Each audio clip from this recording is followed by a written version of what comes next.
तो प्रारंभ करें। कल हमने आपको राष्ट्रपति का चैप्टर पढ़ाया था, आज उसे पूर्ण करते हैं। ठीक, हमने कल आपको आर्टिकल 52 से आर्टिकल 61 तक बताया था कि राष्ट्रपति के पद से लेकर के राष्ट्रपति के महाभियोग तक। बात करते हैं महाभियोग की। सबसे पहले देखते हैं कि महाभियोग आया कहां से था।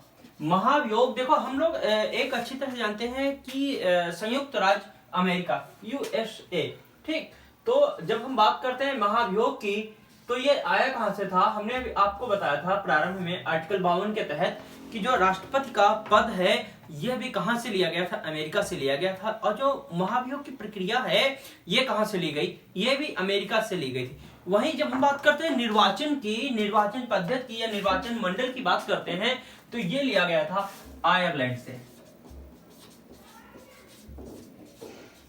आयरलैंड से लिया गया था। निर्वाचन मंडल की पद्धति जो थी या निर्वाचन की जो प्रणाली थी वो कहां से लिए थे, आयरलैंड से लिए थे। पद अमेरिका से लिए थे। महाभियोग कहां से लिए हैं, ये भी अमेरिका से लिए हैं। आइए बात करते हैं कि महाभियोग में क्या था। दरअसल कल हमने आप लोगों को बताया था कि जब राष्ट्रपति कोई असंवैधानिक कृत्य करता, मतलब ऐसा कृत्य करता है जो संविधान के विपरीत होता है या फिर उसका उल्लंघन करता है, ऐसे में किसी एक सदन में या एक सभा में, मतलब राज्यसभा या लोकसभा में, किसी में भी, राज्यसभा या लोकसभा इन दोनों में किसी में भी एक में जब 1/4 सदस्य, क्या होता है, 1/4 सदस्य मिल करके कोई भी अध्यादेश लाते हैं राष्ट्रपति के खिलाफ महाभियोग के लिए, तो क्या होता है कि उस सदन में, जिस सदन में लाया गया है उसमें 2/3 सदस्यों के द्वारा उसे पारित किया जाना आवश्यक है। अगर नहीं हो पाता है तो वो जो महाभियोग के लिए लाया गया प्रस्ताव वो क्या हो जाएगा, निष्फल हो जाएगा। लेकिन यदि उस सभा में 2/3 सदस्य बहुमत से पारित कर देते हैं तो इसे अगले सभा में भेजा जाता है और वहां भी जब 2/3 सदस्य पास कर देते हैं तो इसे पास मान लिया जाता है। परंतु राष्ट्रपति को पद से हटाने से 14 दिन पूर्व, यहां आता है कि 14 दिन पूर्व ही सूचना देनी आवश्यक होती है कि आपके खिलाफ महाभियोग प्रस्ताव पास हो गया है। आप अपनी सफाई में कहेंगे आपने जो किया है, जो कानून लागू, जो आपने कृत्य किया है संविधान के खिलाफ किया है, आखिर आपने ऐसा कदम क्यों उठाया, या फिर ये संविधान के हित में है, हमें अहित लग रहा है, आप आके इसका स्पष्टीकरण दें। जैसे हम मूवियों में देखते हैं क्या होता है कि जब कोई भी जिस पर जुर्म लगाया जाता है, मुजरिम बताया जाता है, तो उससे स्पष्टीकरण मांगते हैं कि आपने ये ऐसा किया, इसके पीछे का स्पष्टीकरण कोई हमें स्पष्टीकरण दे। अक्सर ऐसा होता है, ठीक है। तो स्पष्टीकरण के लिए 14 दिन पूर्व क्या दिया जाता है, सूचना दिया जाता है। ये होता है 14 दिन पूर्व सूचना कौन सी होती है, पद से हटाए जाने से 14 दिन पूर्व की सूचना होती है। ठीक, इतना समझ में आ गया। अब बात करते हैं कि इसमें भाग कौन कौन लेता है। जो महाभियोग होता है इसमें कौन कौन से ऐसे सदस्य होते हैं जो आके महाभियोग प्रक्रिया में भाग लेते हैं। हमने निर्वाचन मंडल की बात किया था अभी, जो आयरलैंड से लिया गया है, या फिर इसे हम एक अन्य नाम से भी जानते हैं, वो नाम है आयरिश। याद रहेगा आपको, आयरलैंड या आयरिश। यहां पर जब उन सदस्यों की बात करता है तो ये उन सदस्यों की बात करता है तब यहां पर यह बताया जाता है कि वो सदस्य कौन कौन से होंगे। सदस्यों में आते हैं वही लोग जो निर्वाचन मंडल में थे। ठीक, तो निर्वाचन मंडल के लोग, निर्वाचन मंडल के सदस्य, हमने आपको क्या बताया था कि निर्वाचन मंडल के सदस्य कौन कौन से होंगे। सबसे पहले लोकसभा के निर्वाचित सदस्य, राज्यसभा के निर्वाचित सदस्य, विधानसभा के निर्वाचित सदस्य, दिल्ली और पांडिचेरी के निर्वाचित सदस्य। हमने इनकी बात किए थे। मनोनीत सदस्य और विधान परिषद के सदस्य शामिल नहीं होते, परंतु जब महाभियोग लगाया जाता है तो जो निर्वाचित मंडल के जो सदस्य थे वो चाहे अनुपस्थित हो या उपस्थित हो, ठीक, चाहे अनुपस्थित हो या उपस्थित हो, मतलब जब चुनाव हुआ था ऐसे में जाहिर सी बात है कि जो होते हैं सदस्य जो चुनने वाले थे, कुछ अनुपस्थित भी होते हैं, किन्हीं कारणों से नहीं पहुंच पाते हैं, वो भी आकर इसमें शामिल हो सकते हैं। ठीक, अब दूसरी बात आती है कि निर्वाचन मंडल के साथ साथ जो मनोनीत सदस्य होते हैं, मनोनीत सदस्य, वो भी इसमें भाग लेते हैं। याद रहेगा, निर्वाचन मंडल के साथ साथ मनोनीत सदस्य भी महाभियोग में भाग लेते हैं या कार्यान्वित होते हैं। परंतु विधान परिषद तब भी नहीं था जब इनका निर्वाचन किया गया था, और जब महाभियोग लगाया जाता है विधान परिषद के सदस्य फिर भी इसमें भाग नहीं लेते हैं। हमने रिपीट कर दिया महाभियोग। आइए बात करते हैं आर्टिकल 71। हमने आपको बताया था कि आर्टिकल 71 क्या होता है। जब विवाद से संबंधित है, पहली बात तो यह है कि जब किसी भी न्यायालय में मतलब किसी भी सदस्य का मतलब राष्ट्रपति के पद पर नियुक्त किया जाता है और किसी भी प्रकार की कोई समस्या होती है तो वो लेके कहां जाते हैं, न्यायालय जाते हैं, अर्थात सुप्रीम कोर्ट जाते हैं। तो 71 क्या है, राष्ट्रपति के चुनाव का विवाद या के विवाद का या के विवाद से संबंधित। ठीक, समझ गए कि इनके विवाद से संबंधित है। क्या करते हैं कि उस केस को लेकर कहां जाते हैं, सुप्रीम कोर्ट जाते हैं, और अंतिम फैसला किसका होता है, अंतिम फैसला भी किसका होता है, सुप्रीम कोर्ट का होता है। यही तय करता है कि राष्ट्रपति का जो चुनाव हुआ है सही है या गलत है। परंतु है कि 11वां संविधान संशोधन अधिनियम 1961 के द्वारा यह तय किया गया, कब, 11वां संविधान संशोधन अधिनियम 11वां संविधान संशोधन अधिनियम 1961 में यह तय किया गया कि राष्ट्रपति के चुनाव से संबंधित को किसी भी प्रकार का विवाद तब न्यायालय में नहीं ले जाया जा सकता है जब कोई व्यक्ति अनुपस्थित हो। मतलब समझ में आया, नहीं आया, बताता हूं। अनुपस्थित का मतलब हो गया कि चुनाव हो रहा था, ऐसे में सदस्य उपस्थित नहीं थे कुछ और राष्ट्रपति जीत गया। अब इस पर जो विपक्षी व्यक्ति था वो इस बात को लेकर न्यायालय नहीं जा सकता कि हमारे सदस्य या उनके सदस्य कुछ उपस्थित नहीं थे और जो चुनाव हुआ है ये एक तरफा हुआ है। भाई, चुनाव की डेट पहले से क्लियर होती है, उसमें उपस्थित होना आवश्यक होता है। नहीं हो तो ये तुम्हारी हेडक है, बंदा जीत गया तो वो जीत गया। अब अनुपस्थित को लेकर के, उपस्थित या अनुपस्थित को लेकर आप न्यायालय नहीं जा सकते। याद रखना, मोस्ट इंपॉर्टेंट टॉपिक है। ठीक है, तो समझ में आ गया 11वां संविधान संशोधन क्या कहता है 1961 कि अगर कोई भी सदस्य अनुपस्थित है ऐसे समय में या ऐसे सब्जेक्ट को लेकर के आप उच्चतम न्यायालय या सर्वोच्च न्यायालय नहीं जा सकते। ठीक, इसमें है आर्टिकल 71 में। अब यहीं पर एक चीज और कहता है कि यदि किन्हीं कारणोंवश राष्ट्रपति का पद खाली हो गया है तो उसे 6 माह के अंदर 6 माह के अंदर क्या करना होगा, आपको वो पद भरना होगा। मान लो राष्ट्रपति किन्हीं कारणों वजह से अस्वस्थ हो गया है और संभावना जताई गई कि वो अब स्वस्थ नहीं हो पाएगा, तो जाहिर सी बात है तब तक के लिए उसका कार्यकाल उपराष्ट्रपति संभालता है, परंतु 6 माह के अंदर उस जगह को भर दी जाती है। भले उपराष्ट्रपति को राष्ट्रपति बना दिया जाए और फिर उपराष्ट्रपति के लिए चुनाव करवाया जाए। तो यह समझ में आया। अब बात आती है कि आर्टिकल 71 हो गया, बात करते हैं आर्टिकल 72 की। हमने कल ही आपको बताया था, दरअसल आप लोग जानते होंगे कि जेल में होते हैं तो लोग क्या करते हैं कि राष्ट्रपति को एक पत्र लिखते हैं या क्षमादान याचिका करते हैं। उसके तहत क्या होता है कि यदि किसी व्यक्ति को 10 साल की सजा हुई या फांसी की सजा हुई है, उसे कम करवाने की कोशिश करते हैं। अब फांसी की सजा कम करवाने का मतलब हो गया कि फांसी हटाकर उसे आजीवन कारावास में बदल दिया जाता है। ठीक, तो यह शक्ति किसके पास होती है, सजा को क्षमादान करने की, सजा को क्षमादान करने की शक्ति, क्षमादान करने की शक्ति किसके पास है, राष्ट्रपति के पास होती है। उम्मीद करता हूं आपको लोगों को यह समझ में आ गया होगा कि राष्ट्रपति के पास कौन सी शक्ति होती है। अब बात करते हैं कि यही शक्ति क्या किसी और के पास होती है। हाँ, यही शक्ति राज्यपाल के पास होती है, परंतु वो एक सजा को नहीं बदल सकता, वो है मृत्यु दंड को बदलना। ये उसके पास अधिकार क्षेत्र में नहीं है, से सभी सजाओं को बदलने का अधिकार रखता है। लेकिन आर्टिकल 32 के तहत हमने आपको बताया था, आर्टिकल 32 ये क्या था, संवैधानिक अधिकार, ठीक, मतलब ये अधिकार है प्रत्येक भारतीय नागरिक को प्रदान किया गया है। याद रखना, भारतीय नागरिकों को प्रदान किया गया है कि वो अपने जीवन की रक्षा के लिए सुप्रीम कोर्ट से याचिका कर सके, जो न्याय किया गया, निर्णय लिया गया मेरे लिए वो गलत है, तो उस पर विचार करके सुप्रीम कोर्ट को अधिकार है कि वो मृत्यु दंड को आजीवन कारावास में बदल सके, ठीक, ये आर्टिकल 32 के तहत है। लेकिन राष्ट्रपति को आर्टिकल 72 के तहत यह अधिकार दिया गया है।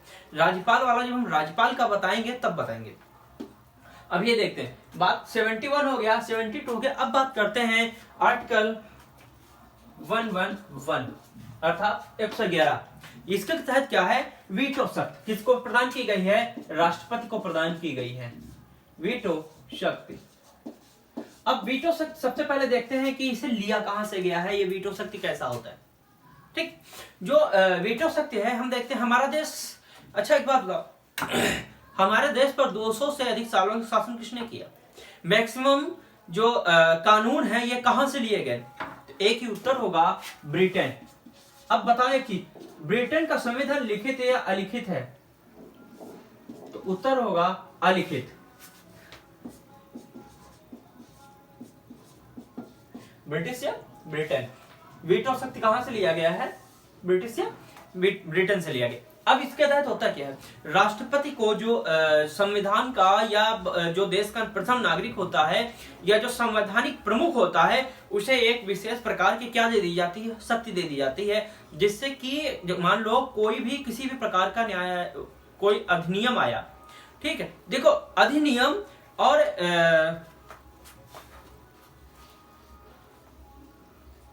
हाँ देखो अधिनियम और देखो अधिनियम और अध्यादेश ये दो अलग अलग तथ्य हैं, ठीक। अधिनियम तब बनता है जब राष्ट्रपति उस पर अपना साइन कर देता है, तब ये अधिनियम बनता है।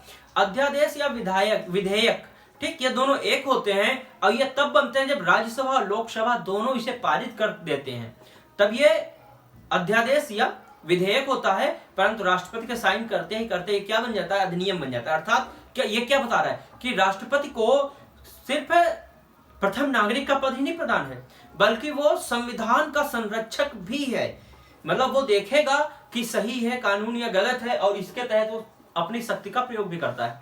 बात करते हैं कि वीटो शक्ति, अब यह कितने प्रकार की होती है, तो जो वीटो शक्ति होती है यह 3 प्रकार की होती है, ठीक, 3 प्रकार की। एक होती है अत्यंतिक वीटो, दूसरी होती है जैवी वीटो, और तीसरी होती है निलंबनकारी वीटो। बात करते हैं अत्यंतिक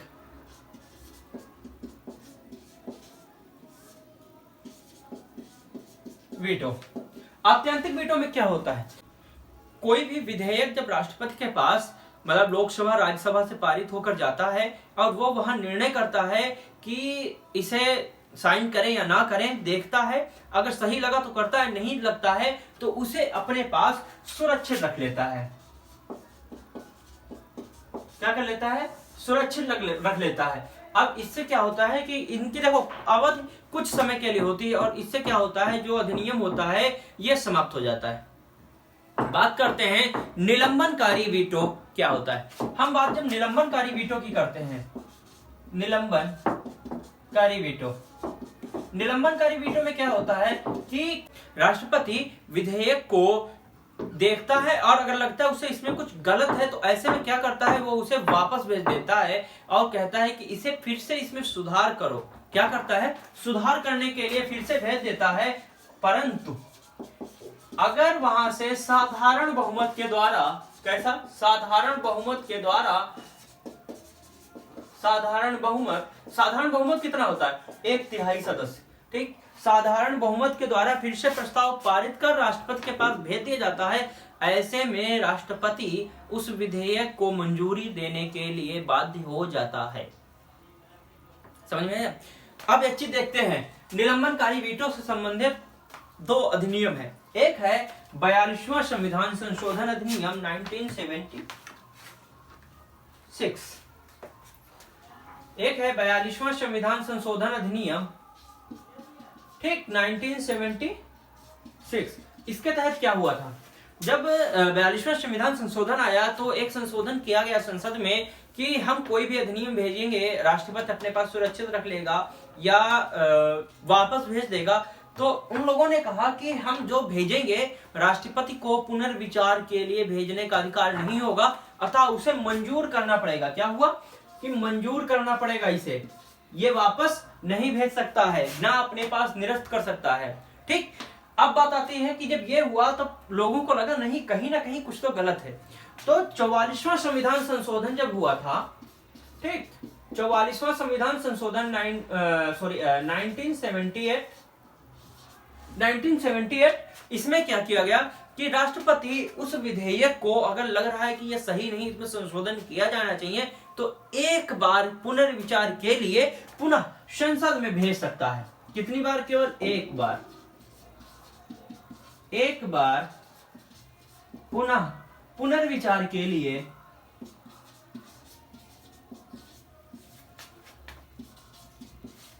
पुनर्विचार हेतु वापस भेज सकता है। यह किसमें था? 44वां संविधान संशोधन अधिनियम 1978 में। यह समझ में आया? अब बात करते हैं कि जेबी वीटो, जेबी या फिर इसे बोलते हैं, दूसरा है पॉकेट वीटो। ये वीटो कैसा है, क्या है? इस वीटो के तहत राष्ट्रपति को अधिकार है। देखो राष्ट्रपति इसमें क्या करता है कि कोई भी जब अधिनियम होता है और भेजा जाता है राष्ट्रपति के पास, राष्ट्रपति क्या करता है, उसे अपने पास अनिश्चित काल के लिए सुरक्षित रख लेता है। ना ही वापस भेजता है पुनर्विचार के लिए, ना ही उसे कैंसिल करता है। ऐसे में वो अपने पास रख लेता है। जब कारण पूछा जाता है तो सीधे कहता है हम उस पर विचार करेंगे। ऐसा जो अधिनियम होता है और जो इस अधिकार का राष्ट्रपति प्रयोग करता है, इसे कहते हैं जेबी वीटो। आप लोगों को एक राष्ट्रपति याद होगा, डॉक्टर ज्ञान सिंह या जैल सिंह। राष्ट्रपति doctor gel Singh. Doctor gel Singh ने 1986 में एक वीटो को अपने पास सुरक्षित रख लिया था। वो वीटो कौन सा था? वो था डाक संशोधन अधिनियम। डाक संशोधन अधिनियम, ठीक, या विधेयक। कब इसे रखा था? 1986 में इसे अपने पास सुरक्षित रख लिया था और कहा था हम इस पर विचार करेंगे। ये आज तक पास नहीं हो पाया है। ये डाक संशोधन विधेयक अधिनियम 1986 कौन से वीटो के तहत राष्ट्रपति ने अपने पास सुरक्षित रखा था? तो जेबी वीटो के तहत, अर्थात पॉकेट वीटो के तहत उसने अपने पास सुरक्षित रख लिया था। यह था हमारा वीटो शक्ति, अर्थात आर्टिकल 111। अब बात करते हैं राष्ट्रपति का 1, 2, 3, अर्थात अध्यादेश जारी करने की शक्ति। जैसे हमने आपको 1861 में अधिनियम में बताया था कि जो गवर्नर जनरल था या फिर जो वायसराय था, उसको एक विशेष प्रकार की शक्ति प्रदान की गई थी कि तुम आवश्यकता पड़ने पर अध्यादेश बना सकते हो, और सिर्फ इतना ही नहीं, उसकी मान्यता भी 6 माह तक होगी और आवश्यकता पड़ने पर उससे बढ़ाया भी जा सकता है। वही चीज लाके यहां दे दिया गया कि अध्यादेश बनाने की शक्ति, अध्यादेश बनाने की शक्ति। लेकिन अब एक बात ध्यान देना, क्या राष्ट्रपति यूं ही कर सकता है? नहीं। जब संसद सत्र में ना चल रहा हो, संसद सत्र में ना चल रहा हो, या फिर संसद को भंग किया जा चुका हो, संसद क्या किया जा चुका हो? भंग किया जा चुका हो, ऐसे समय में क्या होता है कि राष्ट्रपति अध्यादेश जारी करता है। वो भी तब जब इसे एहसास होता है कि नए कानून की आवश्यकता समाज को है। तब राष्ट्रपति आर्टिकल 1 to 3 अर्थात 123 के तहत क्या करता है? अध्यादेश जारी करता है। अब यहीं पर एक चीज है, क्या राष्ट्रपति के द्वारा बनाए गए अध्यादेश को न्यायालय में चुनौती दी जा सकती? जी हाँ, यदि ये असद्भावनापूर्ण है तो ऐसे में क्या होता है कि इनके द्वारा जो अध्यादेश बनाया गया है उसे न्यायालय में चुनौती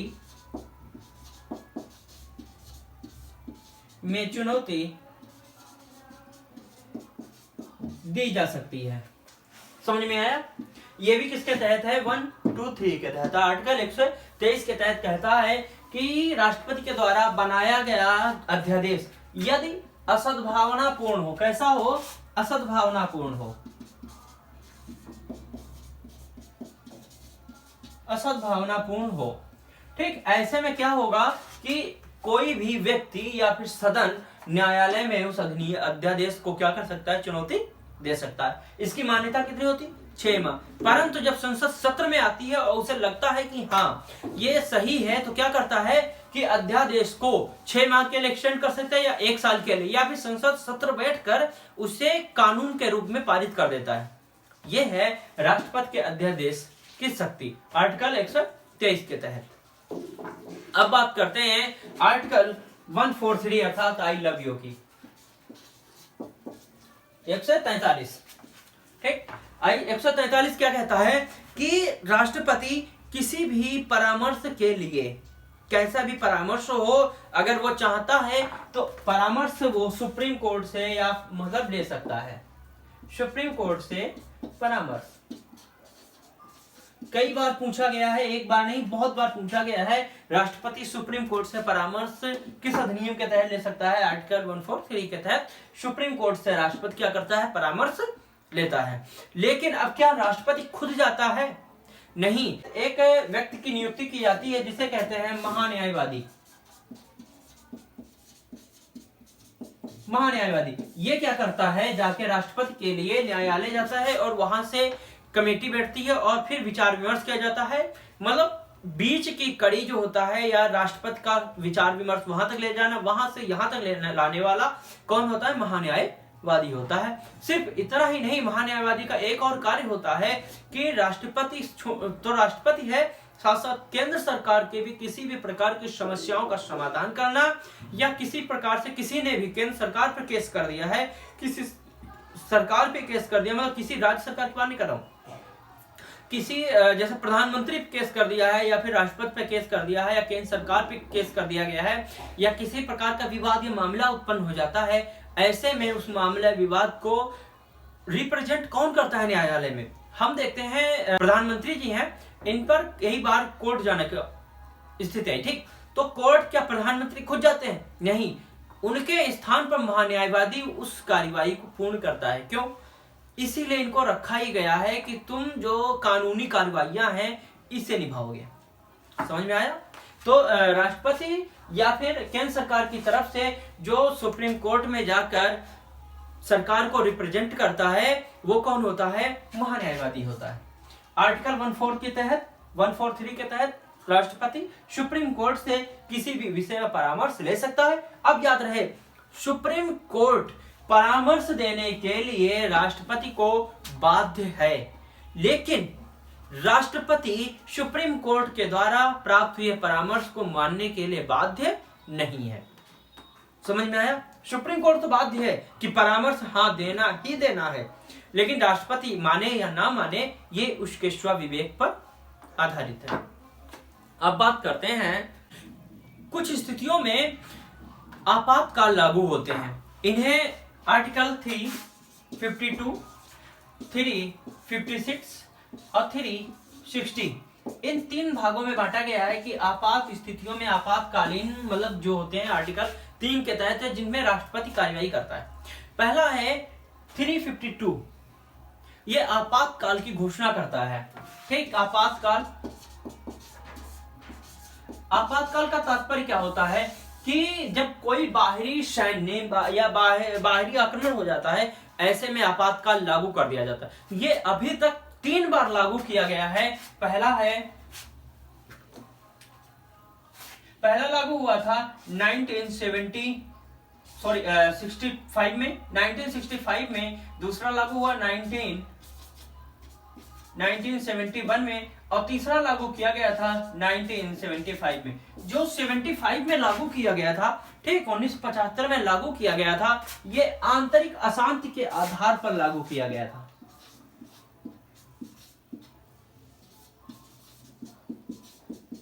आंतरिक अशांति के तौर पर। अब इसे लागू करने वाला कौन था? आयरन लेडी अर्थात इंदिरा गांधी।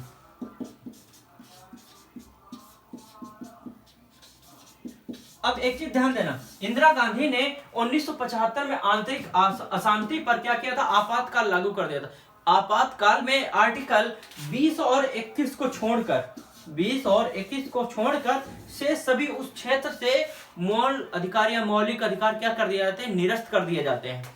ठीक, अब यहाँ पर इंदिरा गांधी क्या कर रही हैं? आंतरिक अशांति के आधार पर 1975 में इन्होंने क्या कर दिया? आपातकाल लागू कर दिया। परंतु जब अगली जनता सरकार आई 1978 में, तब इन्होंने 44वें संविधान संशोधन अधिनियम के द्वारा क्या कर दिया कि आंतरिक अशांति के आधार पर जो आपातकाल लगाया जाता था उसे निरस्त कर दिया गया। क्या कर दिया? निरस्त कर दिया। 1978 में संविधान संशोधन कौन सा था? 44वां संविधान संशोधन। इसके द्वारा क्या कर दिया गया? आंतरिक अशांति को निरस्त कर दिया गया कि अब से कोई भी व्यक्ति आंतरिक अशांति के आधार पर क्या नहीं कर सकता है कि आपातकाल लागू नहीं कर सकता है। तो अभी तक कुल कितनी बार आंतरिक अशांति लागू हुई है? कुल 3 बार। बात करते हैं राष्ट्रपति शासन। आर्टिकल 356 के तहत राष्ट्रपति शासन लगाया जाता है। राष्ट्रपति शासन। अब बात करते हैं राष्ट्रपति शासन में क्या है, क्या होता है। जब हम देखते हैं कि राष्ट्रपति शासन तब लागू होता है जब किसी राज्य में कानून संविधान के अनुसार नहीं चल रहा होता है। ऐसे में वहां का जो राज्यपाल होता है राष्ट्रपति से अनुरोध करता है कि मान्यवर, हमारे यहाँ या इस राज्य में संविधान के अनुरूप शासन नहीं चल रहा है, अतः यहाँ पर राष्ट्रपति शासन की आवश्यकता है। ऐसे में राष्ट्रपति शासन वहां पर राष्ट्रपति लगाता है, लेकिन ये लगाने वाला कौन होता है? केंद्र सरकार होती है, अर्थात प्रधानमंत्री वहां पर राष्ट्रपति शासन लगाता है। याद रहे, ठीक है। बात करते हैं कि ऐसे में जब राष्ट्रपति शासन उस राज्य का लग जाता है, तब शासन कौन करता है? सीएम करता है या राष्ट्रपति करता है? ना सीएम करता है ना राष्ट्रपति करता है, बल्कि राष्ट्रपति के प्रतिनिधित्व के तौर पर कौन करता है? राष्ट्रपति के प्रतिनिधित्व के तौर पर राज्यपाल वहां पर शासन करता है राष्ट्रपति शासन, लेकिन प्रतिनिधित्व कौन कर रहा है? राष्ट्रपति का राज्यपाल करता है। किसी भी राज्य में जब राष्ट्रपति शासन लागू होता है तो सीएम के समस्त अधिकार छीन लिए जाते हैं और वही अधिकार राज्यपाल को सौंप दिए जाते हैं। जैसे कि संसद जब सत्र में नहीं चल रहा होता तो समस्त अधिकार राष्ट्रपति के हाथ में होते हैं, इसी तरह के राज्यों में होता है। जब से विधानसभा भंग कर दी जाती है तो समस्त अधिकार राज्यपाल के पास चले जाते हैं। चाहे कानून बनाना या कुछ करना हो, ये हम आपको राज्यपाल वाला जब पढ़ाएंगे उसमें बताएंगे। उम्मीद करता हूं यह समझ में आ गया होगा। अब बात करते हैं सबसे पहले जो राष्ट्रपति शासन लागू हुआ था, कहां लागू हुआ था? तो राज्य था पंजाब। सबसे अधिक राष्ट्रपति शासन पंजाब पर लगा, सबसे अधिक समय के लिए। अब देखो दो शब्द हैं, सबसे अधिक टाइम या अधिक बार या सबसे अधिक समय के लिए, ठीक। तो दो शब्द हैं। अब एक में आता है सबसे अधिक समय। समय की बात करता हूं तो समय में पंजाब आता है कि सबसे अधिक समय तक पंजाब में राष्ट्रपति शासन रहा। वहीं पर सबसे अधिक बार की बात करता हूं कि कितने टाइम लगा है, तो जब समय सबसे अधिक बार की बात करता हूं तब आता है यूपी। यूपी में 10 बार राष्ट्रपति शासन लगा है, वहीं पंजाब में 8 बार राष्ट्रपति शासन लगा है, लेकिन टाइम पीरियड जो है सबसे अधिक पंजाब में रहा है, ठीक। लेकिन वहीं पर दो ऐसे राज्य हैं जहां कभी भी राष्ट्रपति शासन लागू नहीं हुआ है। एक है हमारा सीजी अर्थात छत्तीसगढ़, और दूसरा हमारा अभी नया जो बना है तेलंगाना 2014 का। तेलंगाना और छत्तीसगढ़ में राष्ट्रपति शासन कभी भी नहीं लगा है, अभी तक नहीं लगा है। संभव है कि ये मोस्ट इंपॉर्टेंट हो सकता है कि इनमें से किस राज्य में राष्ट्रपति शासन लागू नहीं हुआ है, ठीक। या फिर इनमें से कोई एक पूछ सकता है कि सबसे अधिक बार राष्ट्रपति शासन कहां लगा, सबसे लंबी समय अवधि तक, ठीक, सबसे लंबी समय अवधि तक राष्ट्रपति शासन कहां रहा, सर्वप्रथम राष्ट्रपति शासन कहां लगा। हाँ, ये कई बार पूछा जा चुका है कि सबसे सर्वप्रथम राष्ट्रपति शासन कहां लगा, सबसे अधिक लंबे समय तक राष्ट्रपति शासन कहां लगा, समयावधि पूछी गई सबसे अधिक किसकी रही। अब बात करते हैं कि ये और ये नहीं पूछे गए हैं, तो संभव है कि ये पूछ ले सबसे अधिक राष्ट्रपति शासन कहां लगा और सबसे मतलब अभी तक कहां राष्ट्रपति शासन नहीं लागू हुआ है। तो उम्मीद करता हूं याद रखेंगे आप लोग। हमारा वीटो शक्ति जो था ये आपातकाल था, समाप्त हो गया। अब बात करते हैं आर्टिकल 360 में। आर्टिकल 360 में इसमें क्या है?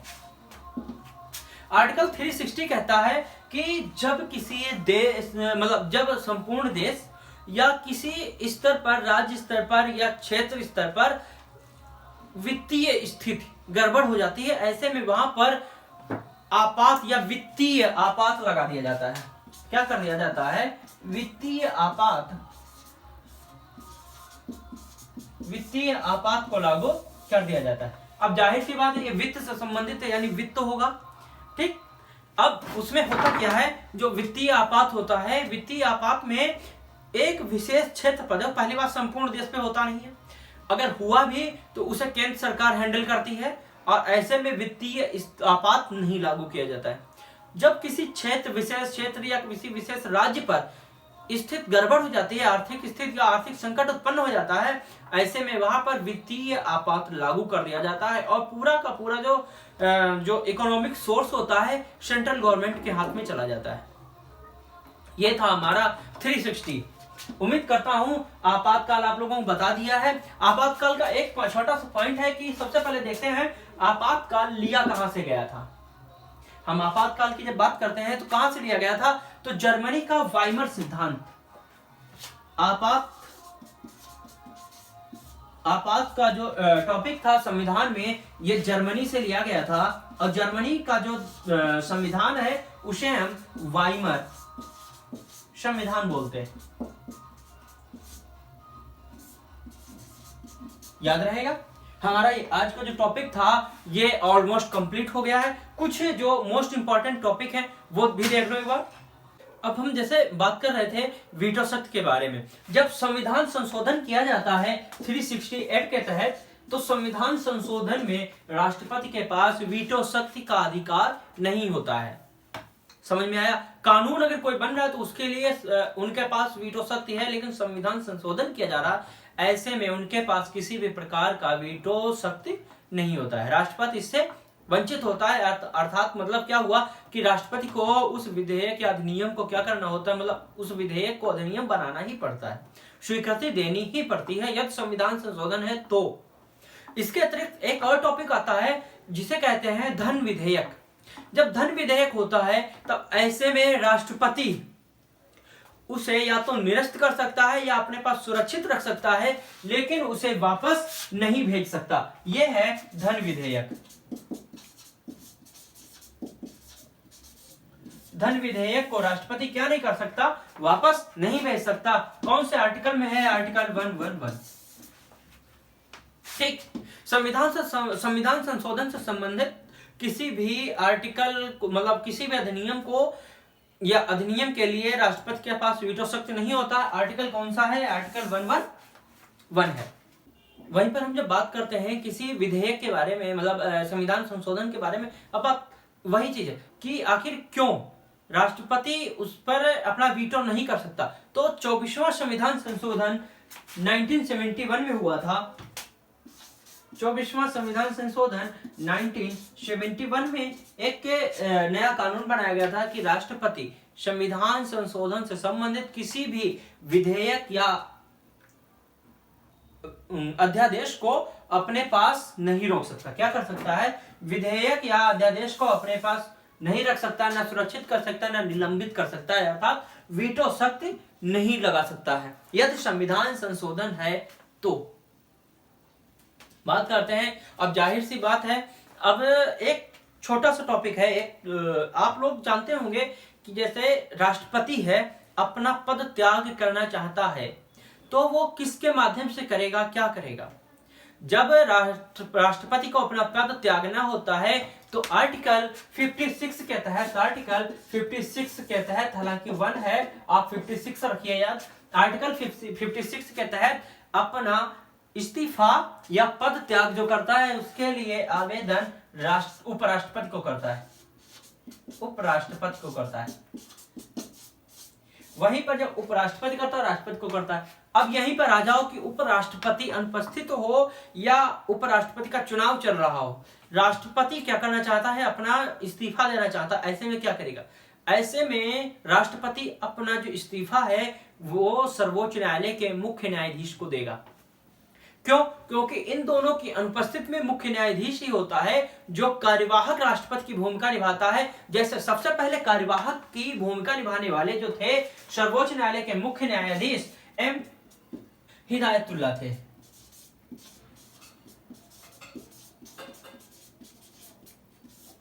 एम हिदायतुल्ला पहले ऐसे सर्वोच्च न्यायालय के मुख्य न्यायाधीश थे जिन्होंने सर्वप्रथम कार्यवाहक राष्ट्रपति की भूमिका निभाई थी। अब एक और व्यक्ति थे नीलम संजीव रेड्डी। नीलम संजीव रेड्डी एक ऐसे शख्स थे जिन्हें निर्विरोध रूप से राष्ट्रपति चुना गया था। डॉक्टर जाकिर हुसैन ऐसे व्यक्ति थे जो उपराष्ट्रपति थे, उपराष्ट्रपति के बाद ये क्या बने थे, राष्ट्रपति बने थे। जाकिर हुसैन पहले मुस्लिम, अब ये भी देखो पहली बार उपराष्ट्रपति से राष्ट्रपति बने, दूसरी चीज है ये पहले मुस्लिम राष्ट्रपति भी थे। अब यहाँ एक चीज गौर करने वाली बात है, हम देखते हैं कि प्रधानमंत्री मुस्लिम शायद देखा हो नहीं, अभी तक एक भी नहीं बने, लेकिन राष्ट्रपति मुस्लिम बन चुके हैं। क्यों? क्योंकि संवैधानिक शक्ति या आभासी शक्ति तो मुस्लिमों के हाथों में दे रहे हैं, जबकि वास्तविक शक्ति मुस्लिमों के हाथों में नहीं दे रहे। ये गलत है, मेरे हिसाब से तो गलत है। आप लोगों के हिसाब से क्या है वो आप लोग देखिए। हमारी उम्मीद से आज का जो टॉपिक था पूरा हो गया। हमारे जो राष्ट्रपति था, राष्ट्रपति के संबंध में जितना भी जो कुछ था आपको बता दिया है, इससे बाहर नहीं जाएगा। अब बात करेंगे कल का उपराष्ट्रपति का चैप्टर लेकर के। तब तक के लिए जय हिंद।